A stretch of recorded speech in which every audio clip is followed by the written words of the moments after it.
you're just seeking attention and you must have enjoyed it. Umugabo aramutse agiye mu ruhame akavuga ko umunsi umwe yigeze gufatwa ku ngufu n'umugore, benshi bashobora kumwumvira ubusa, abandi bakamuha urw'amenyo bavuga ko abeshya cyangwa ashaka ko abantu bamwitaho kurusha. He told me that how can a man be raped by a woman? Why didn't you defend yourself? Ariko Onyango yabayeho igihe kinini acecetse, ababazwa cyane n'ibyamubayeho, ariko ubu yiyemeje guhaguruka akavugira n'abandi bagabo. And this is what happened to me Yahuye n'ikibazo cyo guhohoterwa ndetse n'ihungabana rikomeye. Twaramusuye atuganiriza byinshi ku byamubayeho, uburyo yahungabanye ndetse n'uburyo umuntu ashobora kongera kubona umucyo nyuma y'ibyo yaba yaranyuzemo bikomeye. Onyango OTIENO, live in Nairobi, Kenya. Onyango ni umwanditsi, umusizi, impirimbanyi ku ndwara zo mu mutwe, akorana kandi n'abagabo hamwe n'abasore bakuriwe ihohoterwa rishingiye ku gitsina. Ntabwo dukunze kumva kenshi abagabo n'abasore bahuye n'ihohoterwa rishingiye ku gitsina, ndetse usanga rimwe na rimwe hari abantu birengagiza ko iri hohoterwa ribaho. Ariko se niki cyateye umugabo umwete ndetse n'umurava wo kuvugira abagabo hamwe n'abasore bahura n'iri hohoterwa?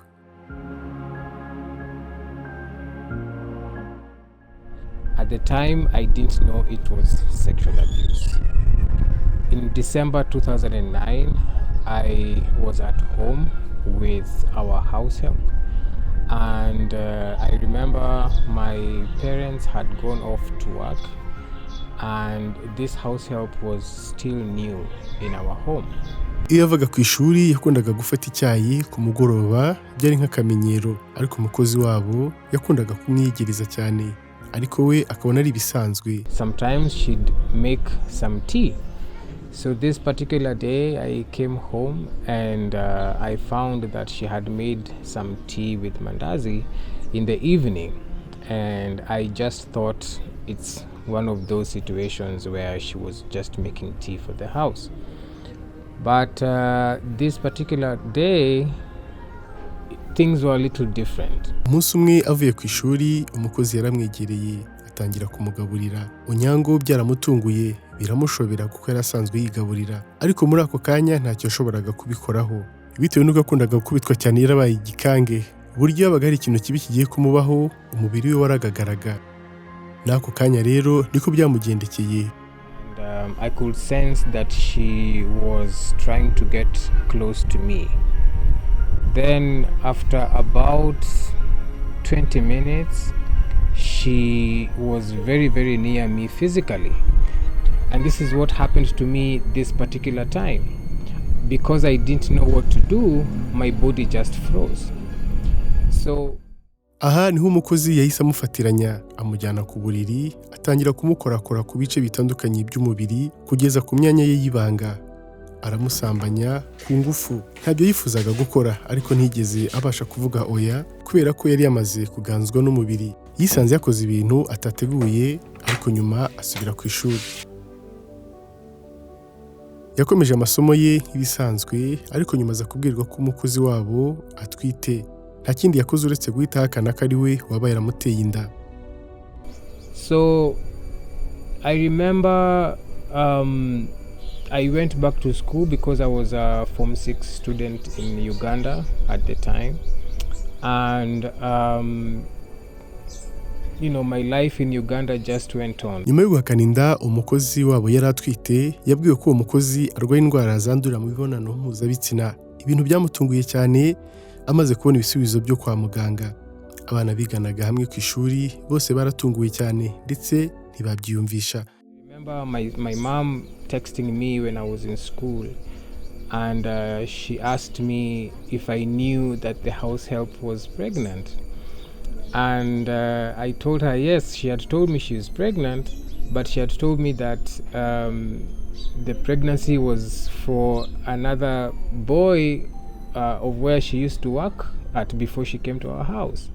And I think this lady told my mother that maybe the pregnancy was mine. Uko yagendaga akura yakuranye ihungabana kubera ibyamubayeho. Kuyitekerezagaho yasanze nta byishimo kigira muri we, abona ko umuntu wahohotewe atagomba guhora ahohoterwa. Abona ko kandi ihohoterwa ririmo amoko menshi kandi rikorwa mu buryo butandukanye. Nibwo yatangiye kuvuga ku mugaragaro ibyamubayeho, anavuga ko ihohoterwa muri rusange rikorerwa abagabo. ariko ibyo abantu bamusubizaga wasangaga byose ari ibimuca intege kandi bimuhungabanya kurushaho. Came out to bully me and they told me that how can a man be raped by a woman? Why didn't you defend yourself? You're just seeking attention and you must have enjoyed it. I wish it was me so that I would let the woman rape me. And a lot of those things sounded funny sometimes, but they were very, very abusive. But then there were many other men who reached out to my messages and they would tell me that those similar instances happened to them with their house helps, with sometimes their aunties, sometimes it was the neighbor who was next door that everybody trusted. And some of them even told me that they are struggling with intimacy in their marriages because of the trauma they've been carrying of the sexual assault that happened to them when they were 17, when they were 16, when they were 5, when they were 10, and they've never been able to come out to say that they had been sexually assaulted as men because our society does not think that men can be sexually assaulted. Ibi byatumye afungura urubuga rwizewe amaze kubona ko hari abandi bantu benshi bakora ihohoterwa nk'iryo yahuye naryo, ariko bose bakagenda babiceceka kubera imyumvire ya sosiyete yuko nta mugabo ushobora gufatwa ku ngufu ndetse ko n'uwo bibayeho aba ari ikigwari. Ibi byamweretse ko sosiyete muri iyi minsi ikwiye guhaguruka kuko hari benshi bahuye naryo bakabiceceka kandi bakomeza kugenda bashengurwa n'uburibwe bahuye nabwo. People ask all the time, how can your body respond physically if you're being raped? You're a biological being and your body can respond to any kind of arousal. And so even if sometimes you do not want the sex itself, the body can still wake up and somebody might assume that you're actually enjoying it, but you're not. And I feel like our society needs to be more open about these conversations because many people are suffering in shame and in silence, and it is traumatizing many others. Some men have had to take their lives away because they live with the shame of speaking up for their bodies being violated. Onyango arakangurira abagabo n'abasore kwirekura bakavuga kuko abagabo bakomeje guhohoterwa mu buryo butandukanye, mu gihe abantu benshi bakomeje kugira imyumvire yuko kuba umugabo bivuze kuba umunyembaraga no kugira ubudahangarwa kwihohoterwa iryo ari ryo ryose. Avuga ko umuntu ashobora kuba afitiye imbaraga z'umubiri ariko akagira intege nke mu mutwe cyangwa mu bitekerezo. It does not mean that you're always strong physically. You can be strong physically but weak very emotionally, weak very psychologically because of maybe the childhood trauma that you've been going through, but people will not understand that.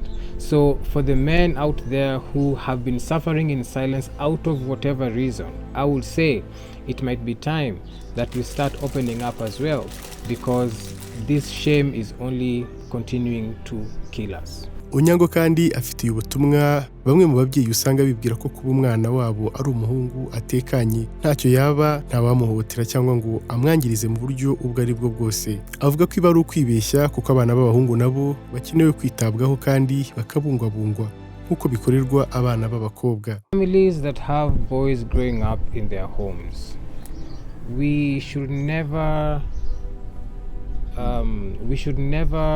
think or assume that a boy will always be safe just because they are at home and you have a house help around them.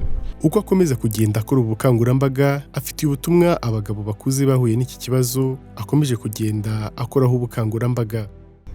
And for the older men, you're 30, you're 40, you're 50, you're even 20 something or even 60, and you've been living with the shame of speaking up about what happened to you. If you need somebody to talk to, because you do need somebody to talk to, I think it's time for you to finally face this truth, because the more you're keeping quiet with it, the more it is hurting you, the more it is affecting your relationships. Kuba bifuza kumuvugisha no kumubaza ibibazo bitandukanye bashobora kumusanga ku mbuga ze nkoranyambaga. I am reachable online, usually on Facebook or Twitter or Instagram. You just search Onyango OTIENO and the bald head will come there and you will see me. I really try to get back to as many people as I can, because I feel like especially for men who do not know where to start talking or who to start talking with, I just try to help to connect them to help depending on which country they are in. Mwakoze kubana natwe. Iyi ni Afrimax TV. Ngewe ni Ngabo Jules Jean Pasteur. Mwibuke gukora subscribe.